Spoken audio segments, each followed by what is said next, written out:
ധനരാജ് രക്തസാക്ഷി ഫണ്ട് അടക്കമുള്ള party fund കണക്കുകൾ മാധ്യമങ്ങളെ അറിയിക്കേണ്ടതില്ലെന്ന് CPIM കണ്ണൂർ ജില്ലാ secretary KK Ragesh. Party fund തട്ടിപ്പ് ഉന്നയിച്ച കണ്ണൂർ ജില്ലാ നേതാവ് കുഞ്ഞികൃഷ്ണനെ പാർട്ടിയിൽ നിന്ന് പുറത്താക്കിയ തീരുമാനം വിശദീകരിക്കാൻ വിളിച്ചു ചേർത്ത വാർത്താ സമ്മേളനത്തിലാണ് KK രാഗേഷ് ഇക്കാര്യം അറിയിച്ചത്. രക്തസാക്ഷി ഫണ്ടിൽ നയാ പൈസ പാർട്ടിക്ക് നഷ്ടമായിട്ടില്ലെന്നും രാഗേഷ് പറഞ്ഞു. SNDP യോഗവുമായുള്ള ഐക്യനീക്കത്തിൽ നിന്ന് NSS പിന്മാറി. BDJS നേതാവും വെള്ളാപ്പള്ളിയുടെ മകനുമായ തുഷാർ വെള്ളാപ്പള്ളി ഐക്യനീക്കവുമായി NSS നേതാക്കളെ കാണാൻ വരാനിരിക്കെയാണ് സുപ്രധാന നീക്കം. SNDPയുമായി ഐക്യം വേണ്ടെന്ന തീരുമാനം NSS ഡയറക്ടർ ബോർഡ് വാർത്താക്കുറിപ്പിലൂടെ അറിയിച്ചു. NDA സഖ്യകക്ഷി നേതാവിനെ ഐക്യനീക്കവുമായി അയക്കാനുള്ള തീരുമാനം ദുരുദ്ദേശപരമാണെന്നും സുകുമാരൻ നായർ പ്രതികരിച്ചു.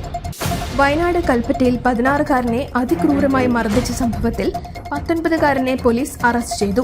Kalpetta mess house road Kuttikkunnu Karakkadan വീട്ടിൽ മുഹമ്മദ് നാഫിയെയാണ് ഇൻസ്പെക്ടർ AU ജയപ്രകാശിന്റെ നിർദ്ദേശപ്രകാരം SI വിമൽ ചന്ദ്രനും സംഘവും അറസ്റ്റ് ചെയ്തത്. പ്രായപൂർത്തിയാകാത്ത 2 പേരടക്കം 3 പേരാണ് കേസിൽ പിടിയിലായിരിക്കുന്നത്. തിരുവനന്തപുരം കഴക്കൂട്ടം പോലീസ് സ്റ്റേഷന് മുന്നിൽ നിർത്തിയിട്ട വാഹനത്തിൽ വച്ച് ഡ്യൂട്ടിയിലുള്ള പോലീസുകാർ മദ്യപിച്ചു. കഴക്കൂട്ടം സ്റ്റേഷനിലെ CPOമാരായ 6 പേരാണ് വാഹനത്തിലിരുന്ന് മദ്യപിച്ചത്. സിവിൽ വേഷത്തിലായിരുന്നു സംഘം. ഈ സമയം വിവാഹ സൽക്കാരത്തിന് പോകുന്നതിന് മുന്നോടിയായിരുന്നു ഇവരുടെ മദ്യപാനം. വാഹനമോടിക്കുന്ന CPO അടക്കമുള്ളവർ മദ്യപിക്കുന്ന ദൃശ്യങ്ങളും പുറത്തുവന്നു.